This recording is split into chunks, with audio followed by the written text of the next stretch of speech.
आज आधार ने देश भर के तकरीबन 125 करोड़ से अधिक लोगों को पहचान दी है।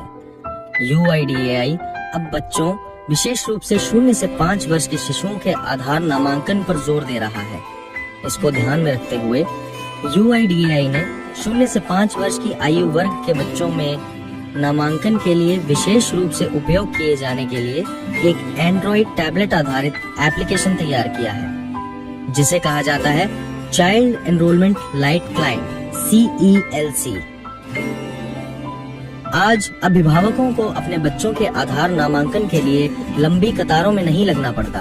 UIDAI ने टैबलेट के माध्यम से सरल प्रक्रिया तैयार की है, जिससे 0 से 5 वर्ष के आयु वर्ग के बच्चों का आधार नामांकन सरल और सुविधाजनक हो गया है। माता पिता दोनों में से किसी एक के आधार नंबर और बच्चे के साथ रिश्ते के प्रमाण के साथ माता पिता अस्पतालों और आंगनवाड़ी केंद्रों में बच्चों के आधार नामांकन की सुविधा का लाभ उठा सकते हैं।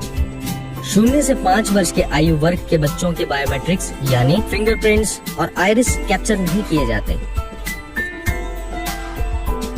हरियाणा, हिमाचल प्रदेश और केंद्र शासित प्रदेश चंडीगढ़ में नवजात शिशुओं को जन्म इकाइयों में ही आधार नामांकन की सुविधा प्रदान की गई है। इसको आधार लिंक्ड बर्थ रजिस्ट्रेशन कहा जाता है। ये कार्य स्वास्थ्य और परिवार कल्याण विभाग द्वारा किया जा रहा है। आंगनवाड़ी में छोटे बच्चों के लिए महिला और बाल विकास विभाग के आंगनवाड़ी कार्यकर्ता ये कार्य करते हैं। ये कार्यकर्ता UIDAI द्वारा प्रमाणित एवं प्रशिक्षित हैं। UIDAI सफल आधार जनरेशन पर इन विभागों को तय राशि प्रदान करता है। बदले में ये विभाग आधार ऑपरेटरों को प्रोत्साहन राशि प्रदान करके प्रोत्साहित करते हैं। अब हम सीखेंगे कि CELC कैसे काम करता है। सबसे पहले CELC ऐप का उपयोग करने के लिए पूर्व आवश्यकताएं होती हैं, जैसे कि इसे टैब एवं एंड्रॉइड मोबाइल में इंस्टॉल किया जा सकता है। UIDAI द्वारा स्पेसिफाई किए गए टैबलेट्स हैं, जिनमें फिंगरप्रिंट डिवाइस पहले से लगा हुआ है। इसके अलावा किसी भी एंड्रॉइड टैबलेट के साथ सिंगल फिंगरप्रिंट डिवाइस जो CELC के लेटेस्ट वर्जन के साथ कंपैटिबल हो, यूज किया जा सकता है। इसी तरह कुछ एंड्रॉइड फोन के साथ भी सिंगल फिंगरप्रिंट डिवाइस को अटैच करके CELC का उपयोग किया जा सकता है। एनरोलमेंट एजेंसी में नियुक्त ऑपरेटर का सर्टिफाइड होना अनिवार्य है एवं ऑपरेटर के आधार में उनका मोबाइल नंबर रजिस्टर होना चाहिए। अच्छी इंटरनेट कनेक्टिविटी से बेहतर काम किया जा सकता है। इसके अलावा ऑपरेटर को खास ध्यान रखना है कि CELC का उपयोग करते समय नामांकन के लिए आए बच्चे की आयु 5 वर्ष से कम होनी चाहिए। बच्चे अपने माता या पिता के साथ होने चाहिए, ना कि किसी अभिभावक के साथ। माता पिता का वैध आधार या प्रूफ ऑफ रिलेशनशिप दस्तावेज होना चाहिए। CELC ऐप को डाउनलोड कैसे करें? CELC को डाउनलोड करने के 4 तरीके हैं। USB द्वारा, ईमेल द्वारा, WhatsApp द्वारा एवं Google ड्राइव द्वारा। डाउनलोड करने के बाद इंस्टॉल आइकन पर क्लिक करें। इंस्टॉलेशन प्रक्रिया पूरा होने के बाद CELC आइकन प्रदर्शित होगा, जो कुछ इस तरह दिखेगा। CELC आइकन पर क्लिक करते ही एप्लीकेशन को मीडिया फाइल्स एवं डिवाइस लोकेशन एक्सेस करने की अनुमति दें। अलाउ पर क्लिक करें। ऐसा करते ही एक नई विंडो खुलेगी, जिसमें registrar code, EA code, station ID, location ID, user name और पासवर्ड भरने को कहा जाएगा। ये सारी जानकारी आप टेक्निकल ऑफिसर से प्राप्त कर सकते हैं। EA कोड, यूजर नेम और पासवर्ड भरने पर आपके टेक्निकल ऑफिसर के मोबाइल पर एक OTP भेजा जाएगा। साथ ही स्क्रीन पर OTP वेरिफिकेशन विंडो खुलेगी। आपके टेक्निकल ऑफिसर के पास आया OTP लेकर इस OTP विंडो में दर्ज करें। उसके बाद वेरीफाई OTP पर क्लिक करें। वेरीफाई OTP पर क्लिक करने पर 2 संभावनाएं हो सकती हैं। पहली, आपको ये एरर दिख सकता है, station ID block due to security reasons. ऐसी स्थिति में L2 रजिस्ट्रेशन के लिए अपने टेक्निकल ऑफिसर से संपर्क करें। दूसरी स्थिति में ऐड ऑपरेटर लिखित विंडो खुलेगी। CELC ऐप को USB डिवाइस एक्सेस करने की अनुमति दें। ओके पर क्लिक करें। ऐसा होने पर आपकी L2 रजिस्ट्रेशन भी संपन्न हो चुकी है। इसके बाद ऐड ऑपरेटर विंडो में ऑपरेटर का नाम, ऑपरेटर का आधार, ऑपरेटर को टेक्निकल ऑफिसर द्वारा दिया गया यूजर कोड भरकर टैबलेट से जुड़े सिंगल फिंगरप्रिंट डिवाइस पर अपने अंगूठे से बायोमेट्रिक ऑथेंटिकेशन करना होगा। ऑथेंटिकेशन सक्सेसफुल होने पर ऐड ऑपरेटर पर क्लिक करें। लैंग्वेज सेटिंग के लिए एक पॉपअप विंडो खुलेगी। अब ओके पर क्लिक करें, जिसके बाद होम पेज खुलेगा। होम पेज में ऑपरेटर 8 आइकन्स देख सकता है। Enrolment, operator, upload, settings, find Aadhaar, BRN push, mobile update, MOU list. आइए इन सब आइकन्स के बारे में विस्तार से जानें। इन सब आइकन्स में सबसे ज्यादा महत्वपूर्ण है सेटिंग्स। सेटिंग्स पर क्लिक करते ही एक नई विंडो में ऑपरेटर का आधार नंबर ऑटो पॉपुलेट होगा। बायोमेट्रिक कैप्चर के लिए ओके पर क्लिक करें। टैब से जुड़े सिंगल फिंगरप्रिंट डिवाइस द्वारा अपना बायोमेट्रिक ऑथेंटिकेशन करें। फिर लॉगिन पर क्लिक करें।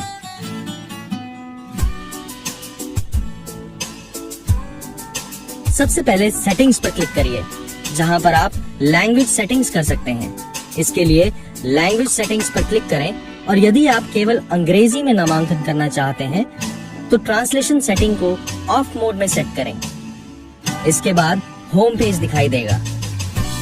फिर से सेटिंग्स पर जाएं और इसी प्रक्रिया को दोहराएं।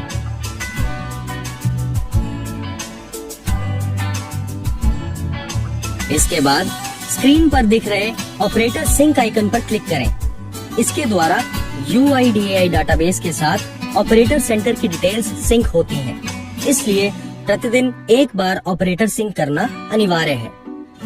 केवल centre type, centre name, centre address और पिन कोड डालकर ओके पर क्लिक करें। इसके बाद OTP प्रमाणीकरण की एक नई विंडो दिखाई देगी। ऑपरेटर के आधार में रजिस्टर्ड मोबाइल नंबर पर OTP भेजा जाएगा। OTP एंटर करें और बायोमेट्रिक ऑथेंटिकेशन करें। ऑपरेटर सिंक संपन्न होने पर होम पेज दिखाई देगा। फिर से सेटिंग्स पर जाएं और बायोमेट्रिक ऑथेंटिकेशन करें। इसके बाद सेटिंग्स एरिया में क्लाइंट सिंक पर क्लिक करें। इसके द्वारा UIDAI डाटाबेस में ऑपरेटर द्वारा की गई एनरोलमेंट्स एवं एनरोलमेंट करते समय अपलोड किए गए डॉक्यूमेंट्स सिंक होते हैं। यदि कोई डॉक्यूमेंट खराब इंटरनेट कनेक्टिविटी की वजह से या किसी और कारणवश अपलोड ना हो पाए तो इस स्क्रीन पर अनअपलोडेड पैकेट्स में देखा जा सकता है। इसलिए क्लाइंट सिंक प्रतिदिन किया जाना चाहिए। आइए अब जानते हैं होम पेज पर दिए पहले आइकन एनरोलमेंट के बारे में। एनरोलमेंट यानी कि नामांकन। नामांकन दो तरीके से हो सकता है। पहला, बर्थ रजिस्ट्रेशन नंबर या बर्थ एप्लीकेशन नंबर के साथ। दूसरा, बर्थ रजिस्ट्रेशन या बर्थ एप्लीकेशन नंबर के बिना। सबसे पहले होम पेज पर एनरोलमेंट आइकन पर क्लिक करें। यदि बच्चे का बर्थ रजिस्ट्रेशन नंबर उपलब्ध है या फिर बच्चा पहले से CRS सॉफ्टवेयर में रजिस्टर्ड हो तो यस पर क्लिक करें और बच्चे का बर्थ रजिस्टर्ड नंबर डालें। इसके बाद सबमिट बटन पर क्लिक करें। ऐसा करते ही CELC बच्चे का नाम, जन्म तिथि, लिंग और बच्चे के माता पिता का आधार जैसी जानकारियों का स्वचालित रूप से विवरण प्राप्त कर लेता है।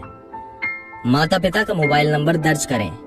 नामांकन पावती की जानकारी और साथ ही आधार की सभी स्थिति की जानकारी इस मोबाइल नंबर पर भेजी जाती है, क्योंकि पावती पर्ची का प्रिंटआउट बच्चे के माता पिता को नहीं दिया जाता है। इसके बाद कैप्चर फोटोग्राफ पर क्लिक करें। केवल हॉरिजॉन्टल यानी क्षैतिज स्थिति में बच्चे की तस्वीर कैप्चर करें। सुनिश्चित करें कि बच्चे का केवल चेहरा आ रहा हो। यदि बच्चे के साथ माता पिता का चेहरा कैप्चर है तो इससे नामांकन रद्द हो जाएगा। और ऑपरेटर की ओर से त्रुटि मानी जाएगी। सुनिश्चित करें कि बच्चे की तस्वीर कैप्चर करते समय बच्चा स्वयं उपस्थित हो और फोटो से फोटो ना ली जाए। इसके बाद लिस्ट ऑफ डॉक्यूमेंट पर क्लिक करें। पॉपअप स्क्रीन में दस्तावेजों की सूची से दस्तावेज का चयन करें और क्लाइंट द्वारा दिए गए दस्तावेज की तस्वीर कैप्चर करें। कृपया सुनिश्चित करें कि दस्तावेज पढ़ने योग्य होना चाहिए। यदि पढ़ने योग्य ना हो तो दोबारा कैप्चर करें। दस्तावेज की सूची में पीडीएस कार्ड, राशन कार्ड, मनरेगा जॉब कार्ड, सीजीएचएस, राज्य सरकार, ECHS, ESIC medical card, pension card, army canteen card, passport, registrar of birth, नगर निगम और अन्य अधिसूचित स्थानीय सरकारी निकायों जैसे तालुक तहसील आदि द्वारा जारी किया गया जन्म प्रमाण पत्र, कोई भी अन्य केंद्र, राज्य सरकार, परिवार के हक का दस्तावेज वैध माना जाता है। इसके बाद माता या पिता में से जिसका आधार नंबर दर्ज किया गया हो उसे प्रमाणित किया जाता है। जब तक प्रमाणीकरण सफल नहीं हो जाता, नामांकन में अगले चरणों का प्रदर्शन नहीं हो सकता। आधार जनरेशन और प्रमाणीकरण के लिए बच्चे के एनरोलमेंट डाटा के उपयोग हेतु अभिभावक की सहमति ली जाती है। इसके बाद रिव्यू पेज पर जाने के लिए रिव्यू बटन पर टैप करें। अगले चरण पर आगे बढ़ने से पहले यदि ऑपरेटर या माता पिता को दर्ज किए गए डाटा में कोई गलती मिलती है तो उसे रीसेट बटन पर टैप करके ठीक करना होगा।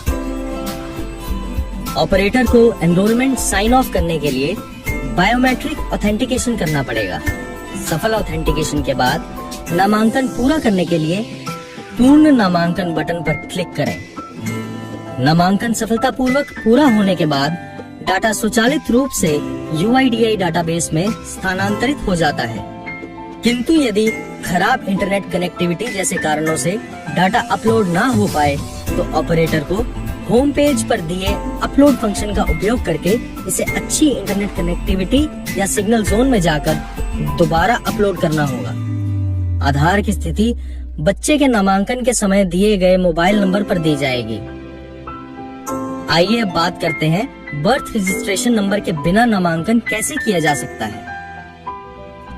होम पेज में दिए गए एनरोलमेंट आइकन पर क्लिक करें। बर्थ रजिस्ट्रेशन नंबर ना होने पर नो ऑप्शन सिलेक्ट करें। उसके बाद सबमिट दबाएं। नई विंडो में आपसे जानकारी मांगी जाएगी, जैसे बच्चे का नाम। नाम लिखते समय किसी प्रकार की उपाधि या शब्द जैसे बेबी, मास्टर, सुश्री आदि का उपयोग नहीं किया जा सकता। संपूर्ण नाम दर्ज करें। यदि बच्चे को नाम नहीं दिया गया हो तो नाम को बेबी वन ऑफ माँ का नाम इस रूप में कैप्चर करना चाहिए। जन्म तिथि। जन्म तिथि का चयन पॉपअप कैलेंडर से करें। लिंग। बच्चे का लिंग दी गई सूची से चयनित करें। Mobile number. माता पिता का मोबाइल नंबर दर्ज करें। नामांकन पावती की जानकारी और साथ ही आधार की सभी स्थिति की जानकारी इस मोबाइल नंबर पर भेजी जाती है, क्योंकि पावती की पर्ची का प्रिंट आउट बच्चे के माता पिता को नहीं दिया जाता है। माता या पिता का आधार नंबर दर्ज करें। बच्चे के साथ यदि अभिभावक हो तो आधार नहीं बनेगा। चेक बॉक्स में हरे रंग का निशान आधार नंबर की वैधता दर्शाता है। यदि आधार नंबर अवैध हो तो लाल चिन्ह दिखाई देता है। इसके बाद कैप्चर फोटोग्राफ पर क्लिक करें।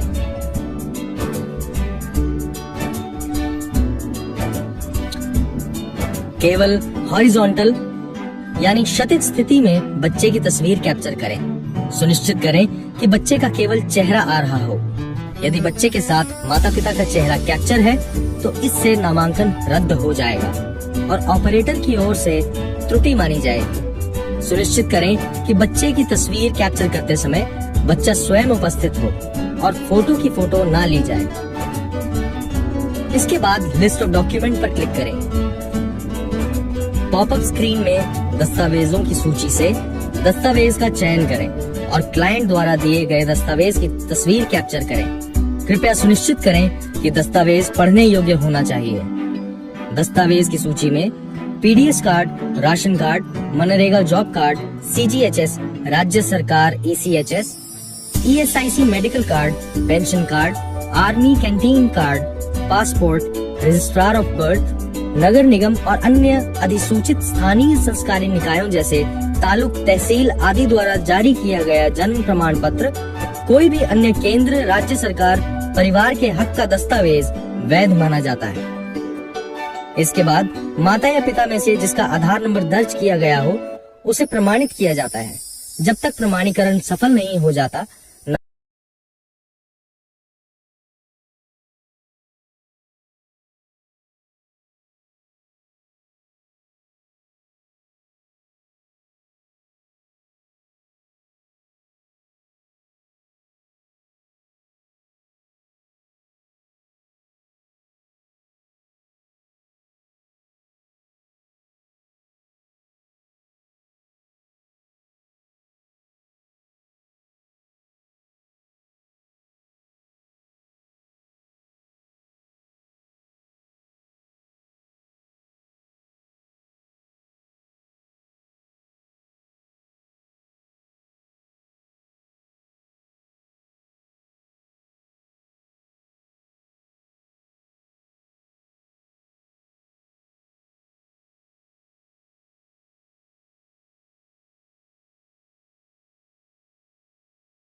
नहीं हो सके, अपलोड करने के लिए अपलोड आइकन पर क्लिक करें, जिससे डाटा स्वचालित रूप से UIDAI डाटाबेस में स्थानांतरित हो जाएगा।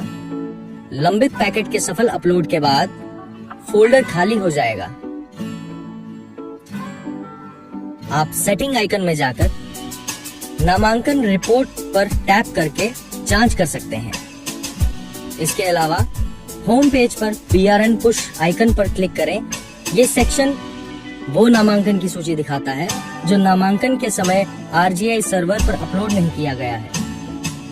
PRN पुश पर टैप करने पर डाटा स्वचालित रूप से RGI डाटाबेस में स्थानांतरित हो जाता है। पुश सफल होने पर फोल्डर खाली हो जाता है। यदि ऑपरेटर को CELC में किसी अन्य ऑपरेटर को जोड़ना या हटाना हो तो होम पेज पर जाएं, ऑपरेटर आइकन पर क्लिक करें।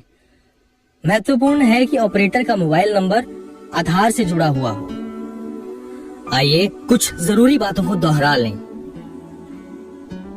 बच्चे की फोटो केवल टैबलेट की हॉरिजॉन्टल यानी क्षैतिज स्थिति में कैप्चर की जानी चाहिए। जहां तक संभव हो बच्चे के चेहरे की छवि को अकेले ही लिया जाए। नवजात शिशुओं के लिए ये स्वीकार्य है कि बच्चा माता पिता की गोद में बैठा हो, लेकिन ये सुनिश्चित करना होगा कि बच्चे के चेहरे के साथ साथ माता पिता का चेहरा कैप्चर ना हो। बच्चे का चेहरा स्पष्ट रूप से दिखाई देना चाहिए। तस्वीर की गुणवत्ता ऐसी होनी चाहिए कि बच्चा तस्वीर से पहचाना जा सके। 0 से 5 वर्ष की उम्र के बच्चों की फोटो के लिए सफेद या सादा पृष्ठभूमि अनिवार्य नहीं है। सुनिश्चित करें कि बच्चा फोटो कैप्चर करने के समय उपलब्ध हो, न कि फोटो से फोटो ली जाए। ये दंडनीय अपराध है। माता पिता को वैध आधार और प्रूफ ऑफ रिलेशनशिप दस्तावेज ले जाने चाहिए। सुनिश्चित करें कि कैप्चर किए गए दस्तावेज पढ़ने योग्य हों। दस्तावेज उल्लिखित सूची में दिए गए दस्तावेजों के अनुसार ही होने चाहिए। प्रकाश व्यवस्था ऐसी होनी चाहिए कि बच्चे के चेहरे पर कोई छाया ना हो। CELC ऐप की वर्किंग के दौरान आने वाली प्रॉब्लम्स और उनके समाधान के बारे में जानते हैं। इस टेबल में सबसे पहले टाइप ऑफ एरर है और ये एरर आने के क्या कारण हो सकते हैं एवं इनके समाधान के तरीके विस्तार रूप से दिए गए हैं। CELC ऐप 0 से 5 वर्ष के बच्चों के आधार नामांकन के लिए बेहद सहायक एवं महत्वपूर्ण है। ऐप से संबंधित किसी भी जानकारी के लिए अपने टेक्निकल ऑफिसर से संपर्क करें।